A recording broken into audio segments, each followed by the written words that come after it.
Hey, what's going on guys? I'm Silent Core and welcome back to my Red Dead series.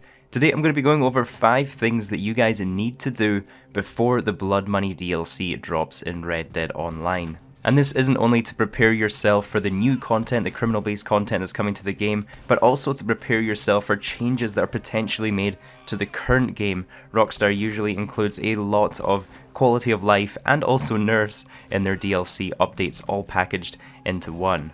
And speaking of which, that brings us into our first point, which is to prepare for nerfs. The last 2 DLCs into Red Dead Online introduced huge game-changing nerfs to existing gameplay. And there's quite a few things in the game right now that could quite honestly be considered a little OP, so you don't want to leave yourself high and dry if they are nerfed or completely removed when this next DLC drops. And in case you aren't already aware, the last DLC, the Bounty Hunter expansion, introduced a huge nerf by reducing the daily challenge payouts by 50%, and then they also removed daily challenge streaks, realistically giving us about a 75% reduction in the way that we earn gold in the game.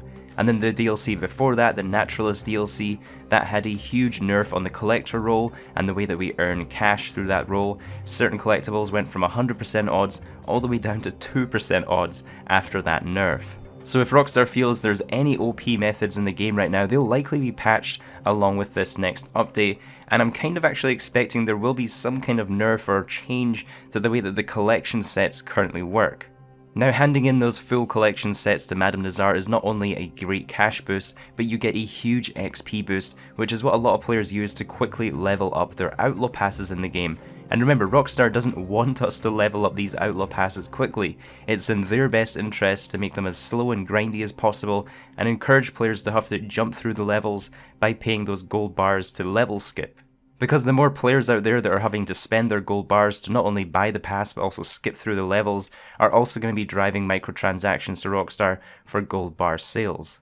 So in order to prepare for this, I'd recommend you guys stock up on as many collector sets right now as possible. I'd recommend sticking to flowers, tarot cards, and alcohol bottles.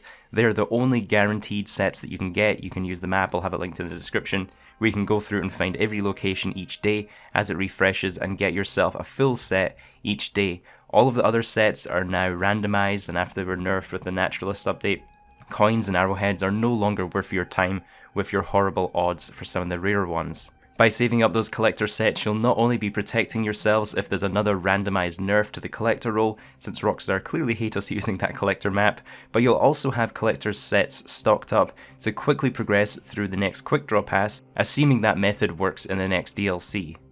Next up is progression. Now there's been a couple of previous DLCs that have actually had prerequisites to access the content, and we're not just talking about the gold bar upfront cost here of purchasing the role, we mean they actually required you to complete previous content to be able to access it.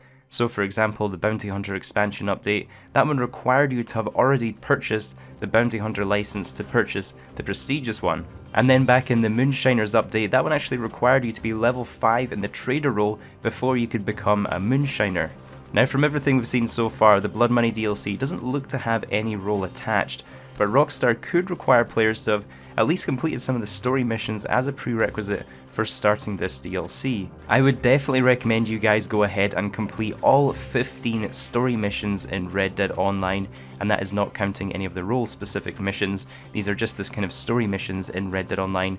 4 of these missions are only available for honorable players, and 4 of these missions are only available for dishonorable players. Rockstar has already confirmed we're getting new missions with this DLC, so if it does require us to have at least completed some of those dishonorable missions that are currently in the game, you guys don't want to be leaving that till update time to complete those, so get those out the way now just so you've done them.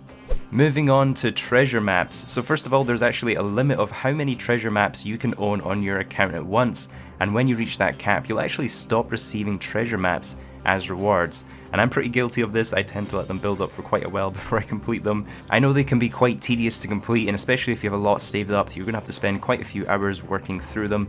I'd recommend you use the online map, as it actually shows you the name and location of every treasure map, so you can easily kind of work your way through the map very efficiently and complete all of your treasure maps, and you're going to be getting a fair amount of gold also from doing so. This next tip isn't actually one of the 5 methods included in this video as a bonus, but Rockstar have confirmed the Blood Money DLC will be able to be played solo as well as playing as a posse. However, it's very likely that playing as a posse will be much more efficient. Similar to the way heists work in GT Online, you can complete heists solo, however it's much more efficient, it's much faster money per hour to play with others, so you definitely want to make sure you have some friends or some posse members lined up. If you don't already have that, I'd recommend joining our Discord community. We have over 3,000 people in there right now, and we have active chats for Xbox, PlayStation, or even PC if you're looking for people to match up with. I'm also super active in here, and I always share when I have a wagon ready to go with spaces available, and I also love hopping in with you guys too whenever you need help. Alright, moving on is to stock up gold. Rockstar have confirmed you'll need 25 gold to purchase the new Outlaw Pass, or as it's now known as the Quick Draw Pass, so I'd honestly have this as a bare minimum. If you guys do not have 25 gold, you absolutely need to for launch day.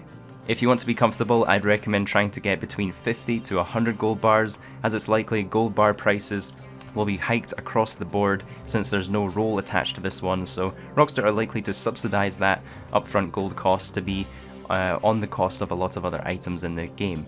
So don't be surprised if we see another 21 gold bar weapon skin. The first way to get yourself some quick gold is to press start, go into progress, then over to awards, and then reset all of the awards you can. Now not all of these can be reset, but some of them can be reset up to 10 times. You'll know if they can be reset as they have the kind of Roman numeral at the top right of that award.